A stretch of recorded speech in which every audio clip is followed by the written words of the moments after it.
téléspectateurs. Et puis vous dire aussi qu'aujourd'hui, vous avez invité un de vos grands admirateurs. Merci.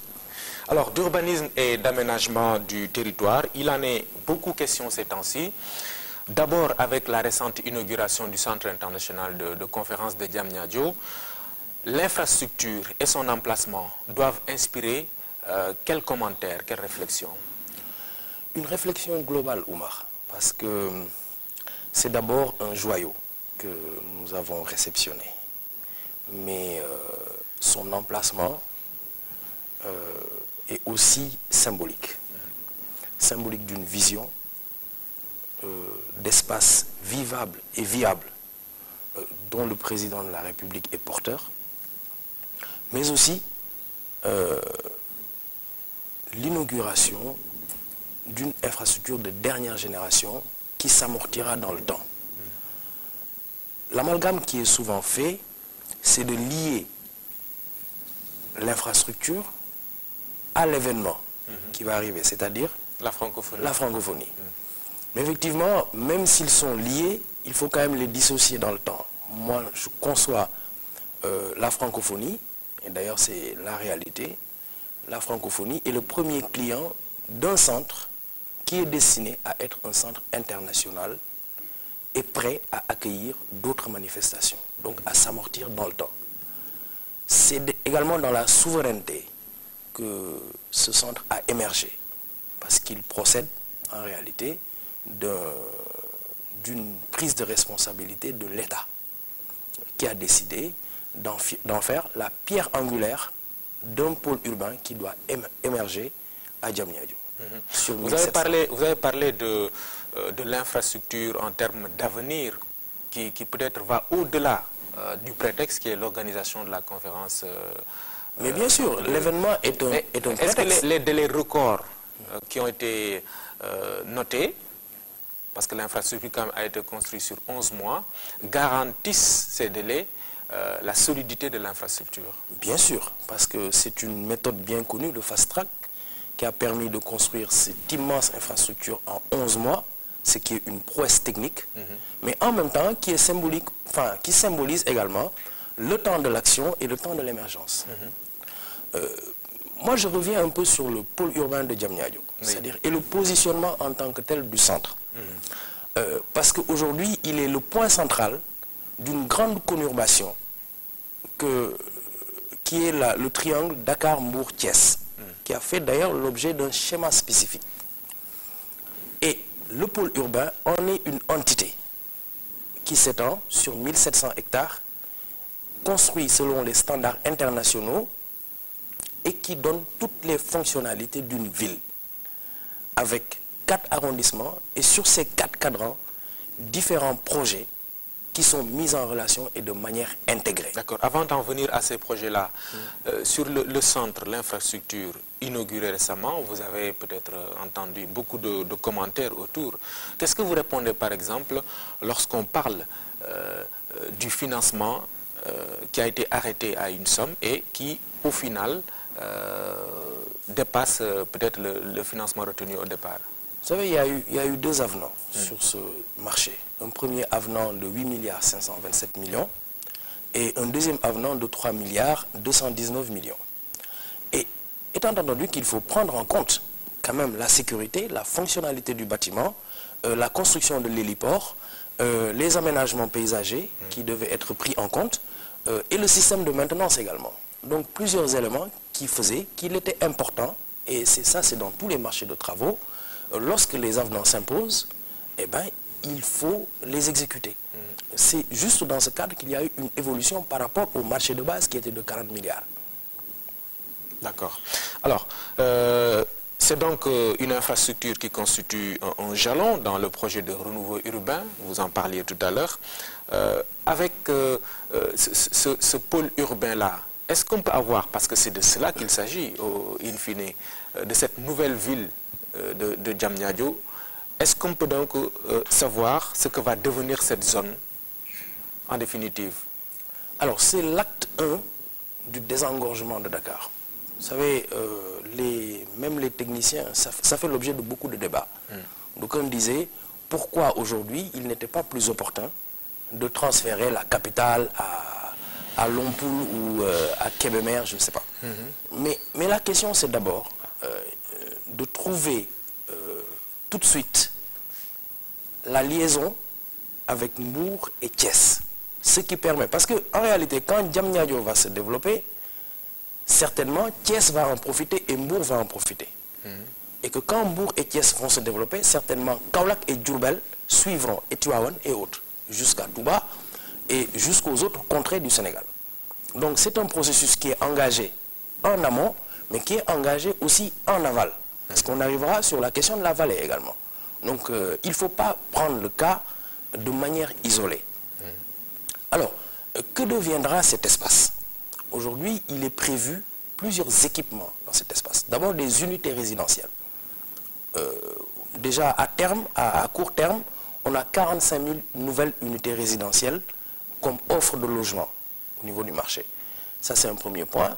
Le deuxième point, il y aura une diversification fonctionnelle dans le sens où il y a un parc industriel, il y a un marché d'intérêt sous-régional, il y a des équipements sportifs, il y a la deuxième université de Dakar à Diamniadio qui va non seulement permettre le désengorgement de l'université de l'UCAD, l'université Cheikh Anta Diop, mais aussi de gérer les nouveaux flux d'arrivants au niveau universitaire. Donc, et en plus, tous ces investissements sont souverains, c'est-à-dire que l'État va mettre 65 milliards, pour la première fois d'ailleurs, pour construire son université. Et également d'autres équipements qui s'entrelient et se connectent de manière cohérente. Il y a aussi la sphère administrative, parce qu'il est question aujourd'hui de pouvoir délocaliser une partie de l'administration au niveau de Diamniadio. Donc l'expression des besoins est faite, la distribution est faite sur les 4 cadrans, avec une cohérence étant entendu qu'il y a un germe de ville, c'est-à-dire un petit embryon sur lequel d'abord un petit embryon à développer et qui en cercle concentrique va s'étendre. Par conséquent, dans le premier cadre, dans le germe de ville, les 4 cadrans sont correspondants et dans chaque cadran, il y a une part de la sphère administrative. D'accord. Il s'agit donc carrément de la construction d'une nouvelle ville. C'est beaucoup de travail qui va prendre également du temps. On peut tabler sur quel horizon? Vous parlez de temps, on vient de réaliser en 11 mois une grande infrastructure sur quand même une surface impressionnante. La première, oui. La première, mais il faut bien commencer par un, après ça va se développer. Ben, écoute, il y a déjà des promoteurs qui s'activent au niveau du pôle. Tout ça est orchestré et managé par la délégation générale qui est dédiée à la promotion et la gestion du pôle, c'est-à-dire la délégation générale à la promotion des pôles urbains de Diamniadio et du Lac Rose, parce qu'en réalité c'est une politique globale. Il y a le pôle urbain de Diamniadio, mais il y a aussi d'autres pôles qui seront circoncis sur d'autres zones, comme le pôle de Daga-Kholpe, le pôle de Bambilor et autres. Et en plus des pôles qui seront à l'intérieur du Sénégal. Donc tout ça pour être dans les standards internationaux de l'aménagement, pour avoir des espaces vivables et viables. D'accord. Alors ça va dépendre, pour avoir des espaces vivables et viables, de la capacité de production de logements. On annonce la livraison de milliers de logements d'ici quelques années. Alors comment créer justement les conditions pour que les populations, dont l'écrasante majorité d'ailleurs n'a pas les moyens, d'accéder à ces logements-là? Bon, déjà, Oumar, le constat est clair. C'est-à-dire aujourd'hui, nous avons plusieurs incohérences au niveau du secteur. D'abord, le seuil qui est déterminé en deçà duquel on parle de logement social, c'est 20 millions. C'est quand même très élevé si on prend en considération le revenu moyen du Sénégalais, autant formel qu'informel. Par conséquent, la vision du chef de l'État consiste aujourd'hui à susciter le débat et développer la politique globale d'habitat. Et dans cette politique globale, le logement social est un segment. Si vous vous rappelez bien, il y a de cela quelques mois, le président a fait une communication en conseil où il avait instruit le Premier ministre de préparer un conseil présidentiel relatif au financement du logement. Parce que c'est le financement également qui pose problème, autant au niveau des accédants à la propriété qu'au niveau aussi des promoteurs immobiliers. Parce qu'il faut de l'argent pour construire, mais il faut aussi de l'argent pour acheter. Bien. Alors, quand on se situe au niveau des accédants à la propriété, le problème c'est souvent la qualité du revenu ou alors la garantie de ce revenu pour pouvoir avoir un prêt, un crédit immobilier. Et puis les taux d'intérêt qui sont également élevés. Donc on passe du côté des banques qui nous disent nous ne disposons pas d'assez de ressources longues pour pouvoir donner des taux d'intérêt bas et qui correspondraient un peu aux revenus. Toutes conditions qui ne sont pas souvent réunies. Voilà. Aujourd'hui, on est en train de mettre en synergie tout cela pour qu'une politique cohérente permette l'accès au plus grand nombre de Sénégalais à un logement. Parce que le recours à la location est une exception, doit être une exception. Donc, aujourd'hui, la BCEAO va y participer parce qu'elle a sa part pour effectivement les banques. Mais aussi, il y a la Caisse de dépôt et de consignation et l'IPRES qui sont un peu liquides, qui peuvent également booster le secteur.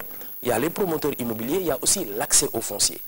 Parce que le prix d'un logement découle de plusieurs composantes, du foncier jusqu'au VRD.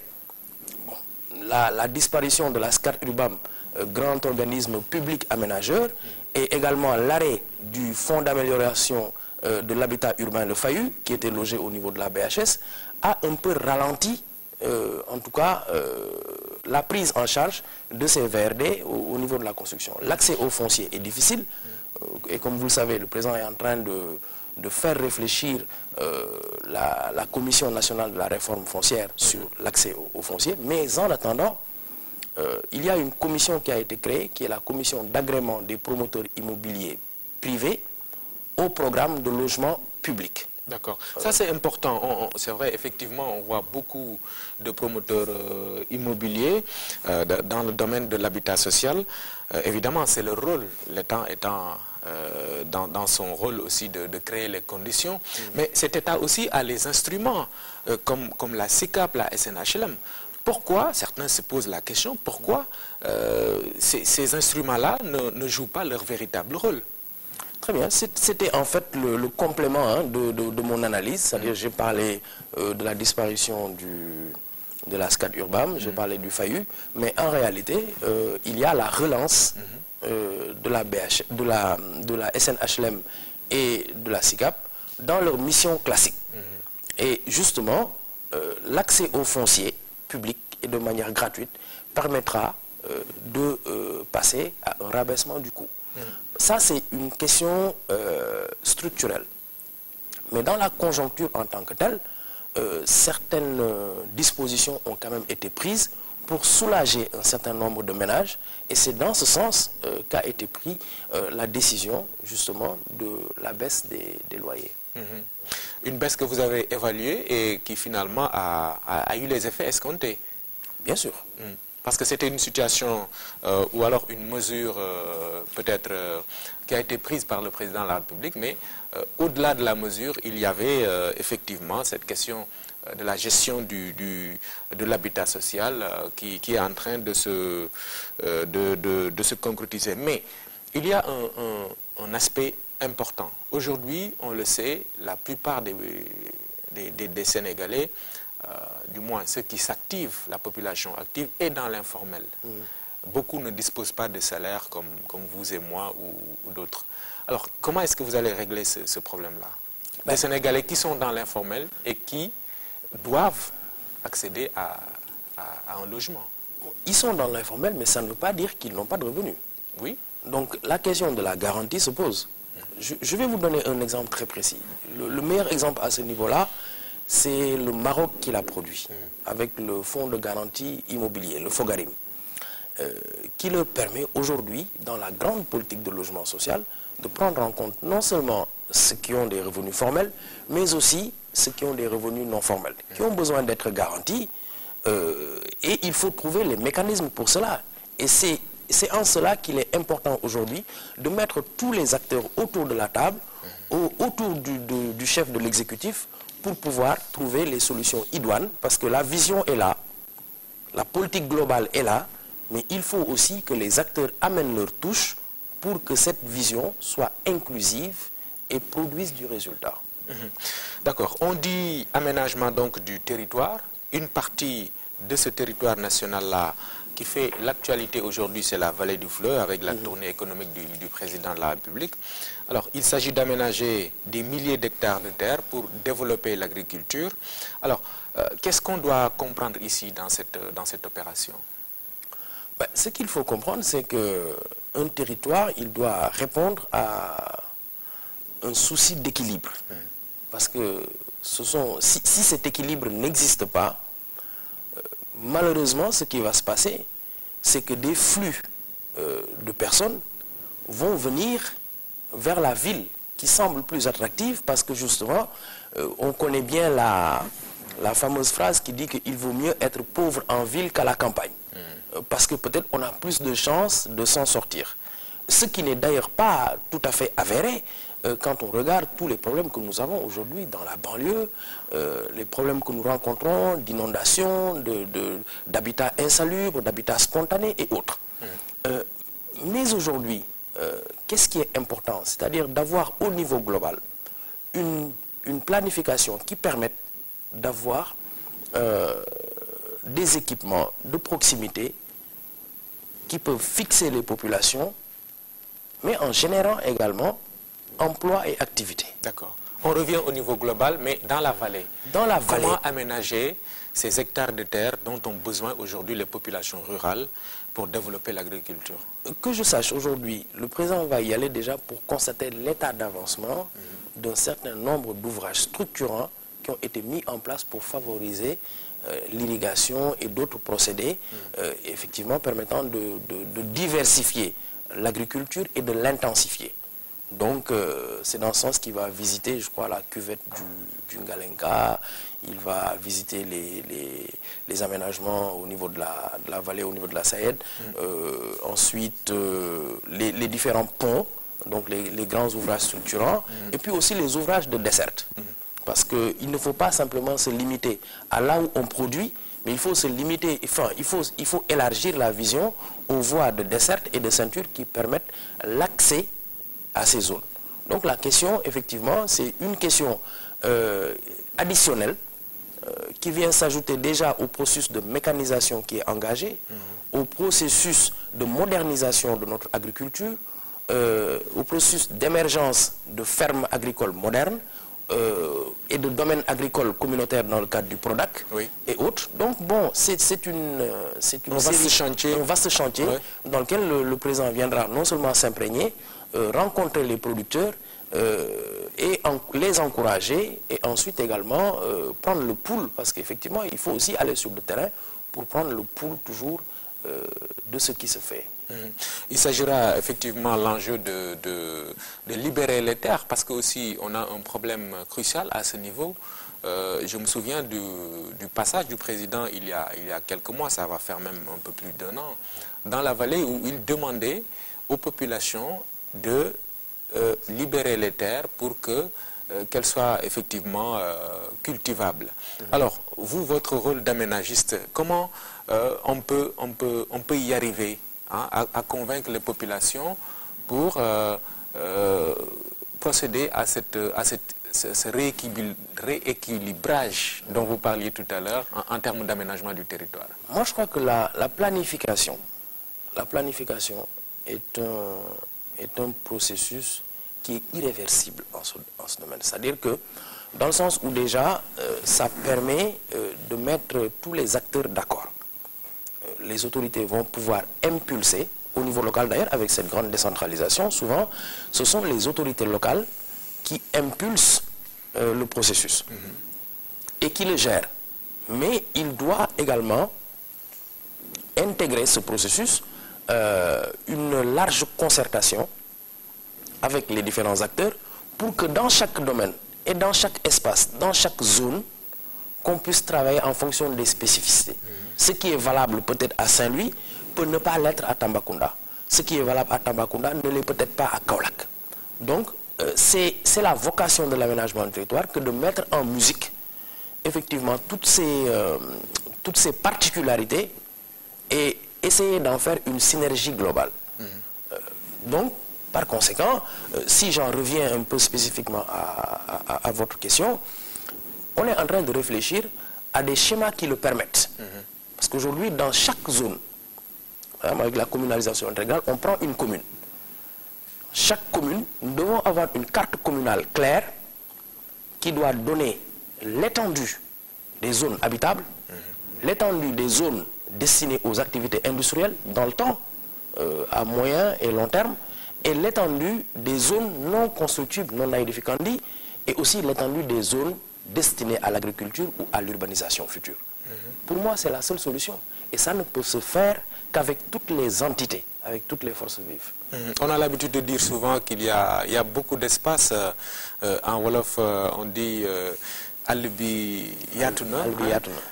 Donc il y a une vision claire à votre niveau quant à l'aménagement de l'espace au Sénégal pour permettre aux populations ou pour fixer les populations rurales, effectivement, parce que c'est cela l'enjeu pour éviter d'hypertrophier en quelque sorte les capitales comme Dakar.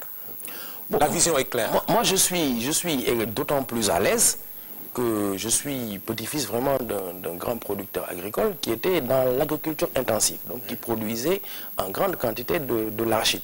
Et nous-mêmes, même en deuxième génération, c'est-à-dire les petits-fils, nous allions, chaque vacances scolaires, nous allions cultiver l'arachide, le niébé et le mil. Et chacun de ces produits avait sa destination. Souvent, le mil, c'est peut-être à la consommation, et puis l'arachide peut-être à la commercialisation. Mais on se rend compte que nous maîtrisons toute la chaîne de production de l'arachide, mais en plus, nous maîtrisons également sa transformation. Donc, c'est quelque part un acquis. Donc, nous ne devons pas tuer cette filière. Nous devons trouver les moyens de l'optimiser et d'ailleurs de la valoriser. Mais ça ne doit pas nous bloquer. Nous devons nous diversifier. Et pour se diversifier, la question du foncier est une question centrale. Oui. Et c'est d'ailleurs dans ce sens que le chef de l'État s'exprime en disant il faut non seulement qu'on retourne davantage à la terre parce qu'elle est productive et elle est productrice également de richesse et de valeur ajoutée. Donc c'est une activité comme une autre. C'est-à-dire aujourd'hui, n'importe quel Sénégalais devrait pouvoir investir dans la terre et s'en sortir. Mais pour cela, il faut qu'on puisse bien maîtriser effectivement l'accès à ce foncier qui est une question centrale. D'accord. Alors, l'idée du président de la République, c'est de travailler à mettre en place des pôles territoires. On a Diamniadio, on peut considérer que la vallée va en constituer un. Alors, et le reste du schéma, c'est quoi en définitive? Parce qu'on a vu aussi dans le temps la Casamance constituer un pôle test, je crois. Alors, sur quel schéma travaillez-vous pour effectivement permettre l'éclosion de ces pôles-là dont on parle le chef de l'État? Je vais partir par exemple de l'université. Aujourd'hui, on a deux grandes universités. L'université Cheikh Anta Diop à Dakar et l'université Gaston Berger à Saint-Louis. Que faire du reste du territoire? Et quel est l'interland de couverture de l'université Cheikh Anta Diop et de l'université Gaston Berger? Finalement, ils se partagent le territoire. Oui. Donc, il faut avoir un découpage cohérent qui permette aujourd'hui d'améliorer la carte universitaire. Par exemple, la carte universitaire, on l'améliore sur la base d'un schéma tracé et également d'une vision. Mais on ne peut pas dire aujourd'hui, j'ai envie de créer une université à Saint-Louis ou j'ai envie de recréer une université à Matam parce que bon, mes origines sont à Matam. Non, c'est pas comme cela qu'on conduit effectivement un processus qui va permettre de fixer les populations et de créer des infrastructures de proximité. Mais il y a un projet qui est là. D'ailleurs, on a circonscrit l'assiette qui est l'université du Sénégal oriental à Tambacounda. Mais aujourd'hui, ça va ça va être une infrastructure qui sera profitable à Kédougou, à Koungheul, à Kaffrine, à Koupentoum, donc toute la zone. Peut-être même quand on va jusqu'à Bantantindi pour on peut dire la zone de mon père Souti, jusque dans cette zone-là, il y a une boucle et il y a une polarité qui sera cette infrastructure. Mais il faudra le répéter sur d'autres ouvrages structurants. Donc aujourd'hui, on doit être cohérent dans notre démarche. On ne peut pas se lever et dire, moi j'ai envie de faire une autoroute qui va jusque là-bas, mais il faut que ça puisse se justifier, et pour que ça se justifie, il faut qu'on ait une vision et un cadrage bien défini. En parlant de cohérence, par exemple, vous avez pris l'exemple des universités. En implantant une université dans le Sénégal oriental, certainement, il faudrait l'orienter vers un métier bien spécifique. C'est ce qui va être fait. Normalement, c'est tout ce qui est mine et industrie. D'accord. Alors, maintenant, la connexion avec la réforme territoriale, l'acte 3 de la décentralisation. Quel rapport mettre en place entre la vision, la politique d'aménagement du territoire et cette réforme acte 3, étant entendu que l'objectif est d'éliminer ce clivage entre ruraux et urbains? Alors, si on se limite simplement à la définition globale de l'aménagement du territoire, d'abord on passe à l'exploitation optimale de nos ressources et de nos potentialités, mais ça c'est le premier point. Mais le deuxième point, c'est également une décentralisation et un équilibre des régions. Donc ça va ensemble. C'est-à-dire que l'aménagement du territoire est au cœur du processus de l'acte 3. D'ailleurs, l'Agence nationale de l'aménagement du territoire joue un rôle très important dans ce processus parce qu'il s'occupe de ce qu'on appelle la cohésion et la cohérence territoriale. Parce qu'effectivement, il faut que tout ça ait une logique et qu'elle produise du résultat. Je prends un exemple précis. Admettons par exemple que j'avais parlé de la carte communale tout à l'heure. Mais aujourd'hui, la communalisation intégrale va permettre de mieux intégrer les intérêts de certaines communes. Donc, il y a là la coopération intercommunale qui va se développer sur des aspects bien déterminés, dans la limite des compétences qui sont transférées d'ailleurs. Mais il faut aussi que ça se fasse dans une cohérence et une cohésion territoriale, qui est aujourd'hui, je dirais, le terme qui est le plus usité dans notre matière. Par exemple, quand on prend l'exemple, je dis bien l'exemple de la France, c'est les schémas aujourd'hui de cohérence territoriale qui ont remplacé les fameux POS, c'est-à-dire les plans d'occupation des sols, qui faisaient le découpage classique entre les zones à urbaniser en priorité, les zones inondables, les zones constructibles. Aujourd'hui, on a un schéma d'ensemble qui va plus loin et qui parle de renouvellement urbain. Et aujourd'hui, le renouveau urbain est rentré dans notre, je dirais, est au cœur de la vision, et avec la lutte contre l'insalubrité et la bidonvillisation, je dirais, de nos villes, mais aussi le schéma d'amélioration des conditions de vie au niveau des campagnes. Donc tout ça, mis ensemble, doit être orchestré au niveau d'un grand plan qu'on appelle le plan national d'aménagement et de développement durable du territoire. C'est-à-dire que le concept de développement durable, de développement territorial aussi, fait son entrée. Pourquoi? Parce que le plan national d'aménagement du territoire classique, son élaboration a été démarrée en 1977, le processus a dû aboutir en 1997, 20 ans, pour donner une vision à l'horizon 2021. Mais ça veut dire que ce plan, vous n'avez pas besoin de l'ouvrir pour voir qu'il va être obsolète. Absolument. Dans son ensemble. Aujourd'hui, nous avons besoin d'instruments beaucoup plus dynamiques, beaucoup plus simples à l'élaboration, beaucoup plus simples à la révision et beaucoup plus simples à l'application. C'est-à-dire aujourd'hui, on est sur des schémas, des projets de territoire, des schémas de développement. Oui. Voilà la vision sur laquelle nous travaillons et les outils et instruments que nous essayons de générer. Je donne un dernier exemple, c'est le triangle Dakar-Mbour-Thiès par exemple.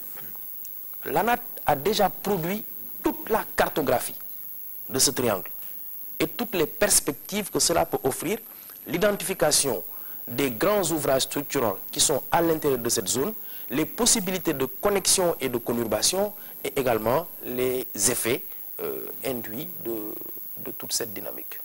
Alors, dans la réforme, on avait parlé dans le long terme de découpage en fonction des régions naturelles.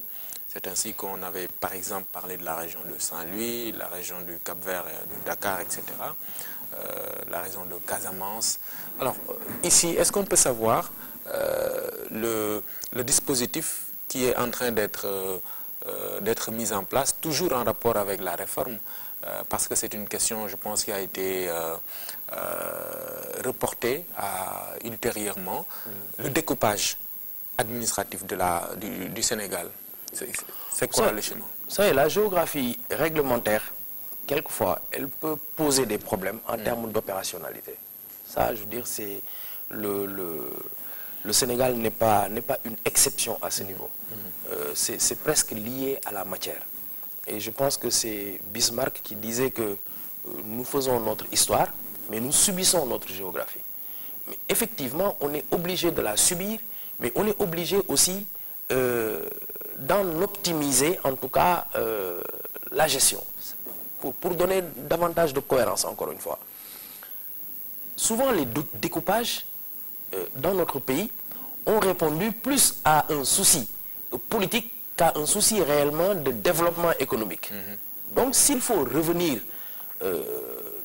pas en découpant, mais en tout cas en réunissant, parce que pour une fois, on ne va peut-être pas découper, mais on va réunir. Oui. Donc, pourquoi on va parler de découpage quand il s'agit de réunir des entités pour en faire des pôles beaucoup plus forts? Moi, je pense qu'il ne faut pas qu'on parle de découpage. Il faut qu'on parle d'agrégation et de dynamique d'évolution socio-spatiale. D'accord. Vous avez parlé tout à l'heure d'une sorte de triangle Dakar, Mbour, Thiès. Ici, on n'est pas dans une logique de découpage. C'est plutôt des aspects peut-être plus économiques qu'autre chose. C'est une conurbation. Oui. C'est-à-dire qu'il faut entendre la conurbation comme des banlieues ou des zones qui finissent par se rejoindre pour créer une dynamique. Aujourd'hui, l'intérêt... La dynamique ne crée pas... Non, l'intérêt aujourd'hui... Une sorte de déséquilibre, non? Non, l'intérêt aujourd'hui... Vous savez, Dakar est une presqu'île et c'est presque un nez. Aujourd'hui, on y met un nez où on ne respire quasiment plus. Donc finalement, l'intérêt c'est quoi? L'intérêt c'est de sortir. Donc on crée davantage de voies. L'autoroute est là. Il y avait déjà la nationale. Il y a le prolongement de la VDN. Donc on a 3 voies de sortie. Oui. Mais on ne va pas faire 3 voies de sortie pour aller jusqu'à Lompoul, poser une capitale et ne pas considérer tout ce qu'il y a entre les deux. Mais on ne sort pas pour rester à Mbour et Thiès. Non. Ça, c'est un triangle. Mais effectivement, vous avez aussi parlé de pôle territoire. Et pourtant, le premier pôle territoire, il est bien c'est en Casamance qu'on l'a lancé. Voilà.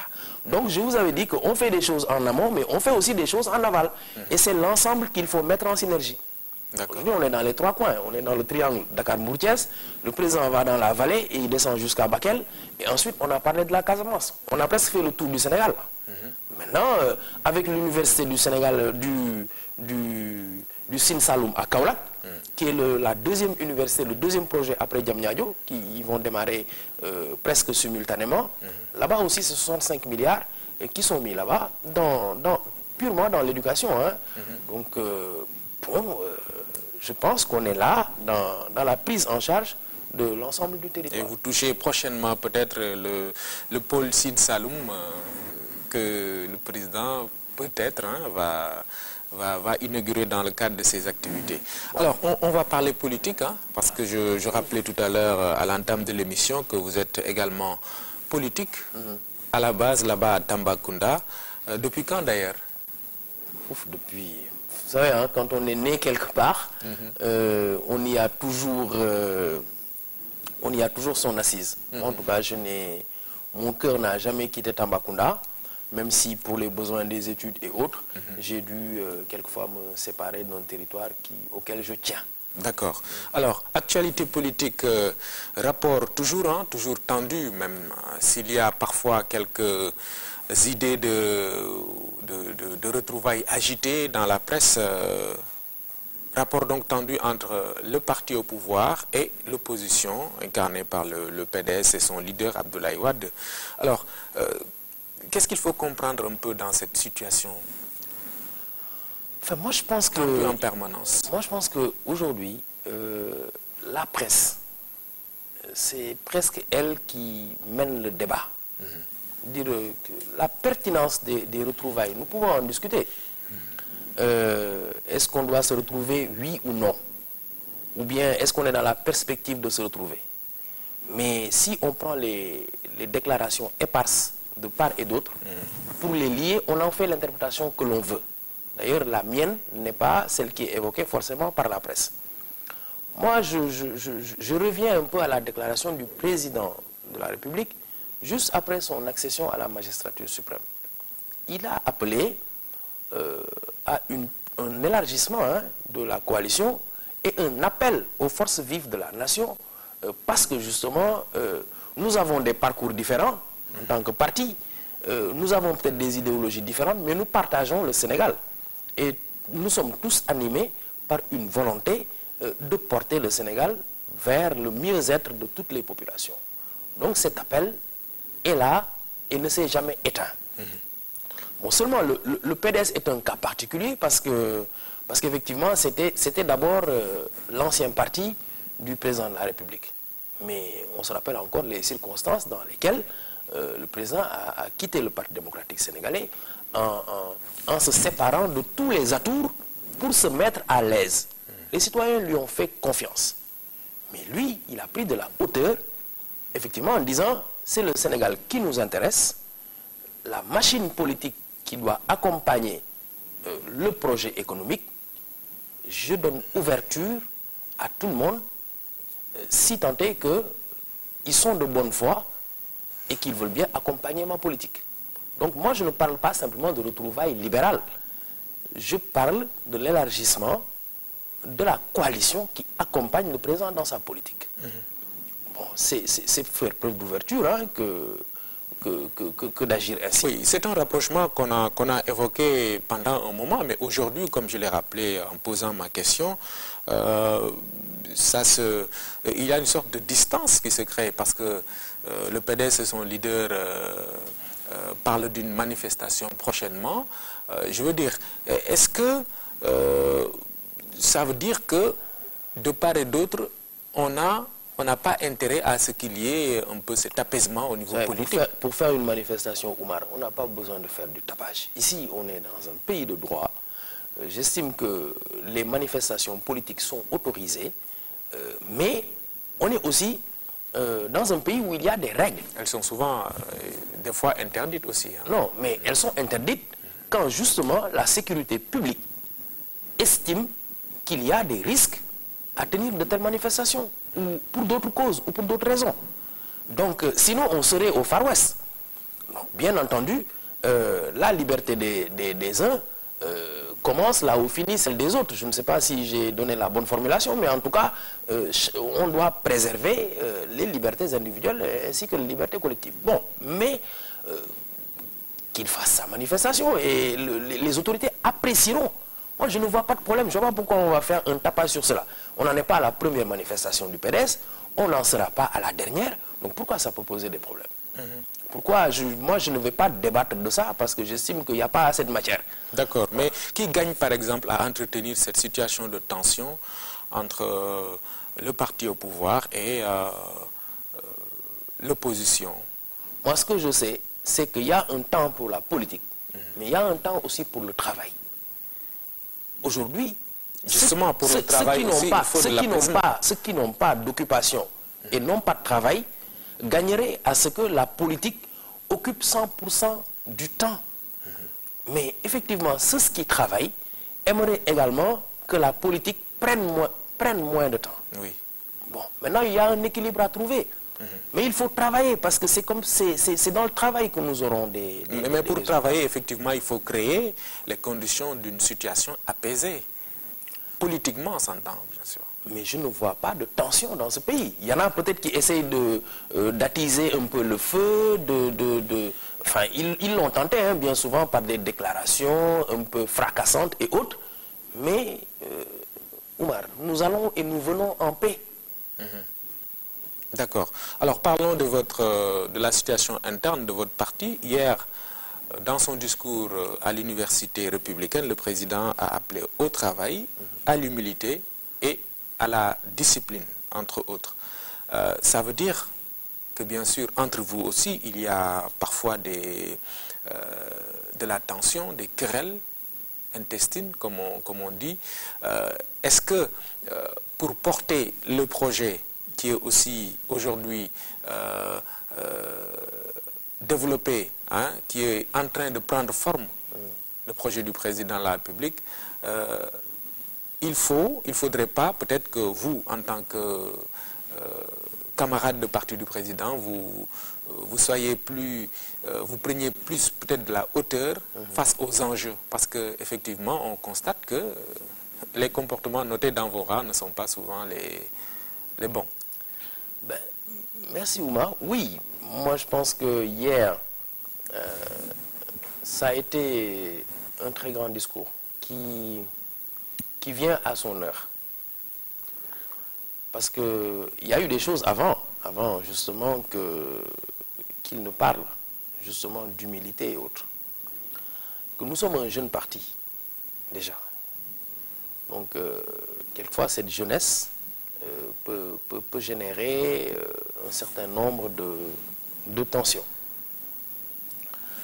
Nous sommes également un parti précoce qui a fait le pari d'aller aux élections sans connaître la structuration classique des partis. Et pourtant, il y a du résultat. Des tensions, comme je le disais Oumar, ne peuvent pas manquer lorsque des hommes se retrouvent venant d'univers différents, ayant des parcours différents et pourtant partageant un idéal, c'est-à-dire le parti en tant que tel, le chef de l'État, qui est le président du parti, la vision du parti, et également l'idéologie fondamentalement. Donc nous sommes des frères de parti, mais il ne peut pas manquer de tiraillements. Mais ces tiraillements-là ne doivent pas aller à l'animosité. Moi, en tout cas, ce n'est pas ma conception de la politique. Aujourd'hui, bon, j'aurais pu faire l'indiscipliné, me présenter à la mairie de Tambacounda, gagner, mais ça nous aurait apporté quoi si après derrière, c'est toute une division. Le président a été très clair. Il a dit qu'il faut que les jeunes sachent quel est leur rôle. Parce que hier, ils étaient réellement dans un rôle constructif. Parce qu'un parti doit être aussi un espace d'éducation. Donc tenir une université républicaine en ayant comme thème le plan Sénégal émergent, qui est aujourd'hui le seul référentiel dans la politique économique et sociale. Donc le comprendre est un enjeu pour notre parti, pour les jeunes et pour les adultes. Mais effectivement, quand on offre au président du parti la possibilité de faire un discours introductif, il va aborder tous les points. Et on sait qu'il y a des divisions, parce que justement, il y a ce défaut peut-être de structuration qui peut le faire, mais il a aussi dit qu'il a des solutions.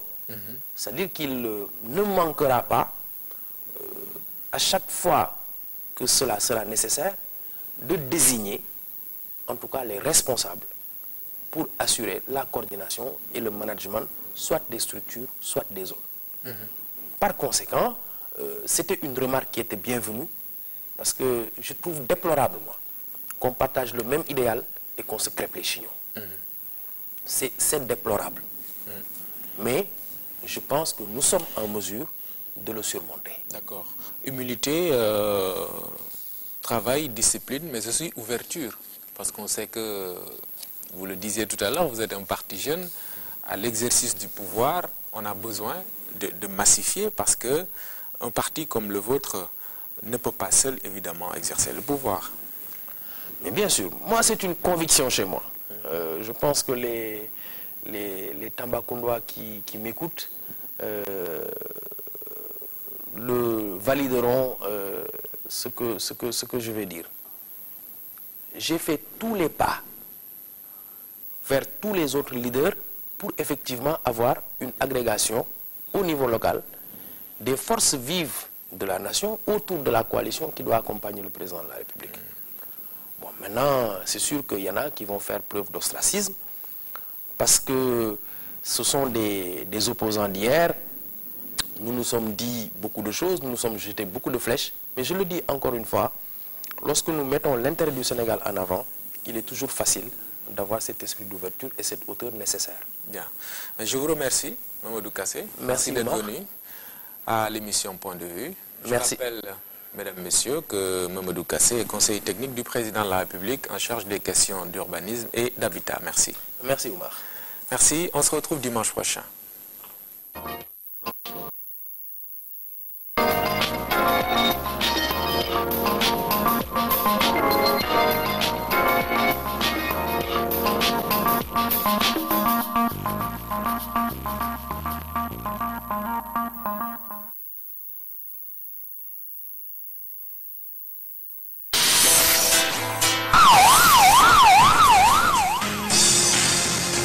ñu ngi leen di nuyu di rafetlu conseil yi nga xamee ne yéen ñu koy jox ak orientation yi nga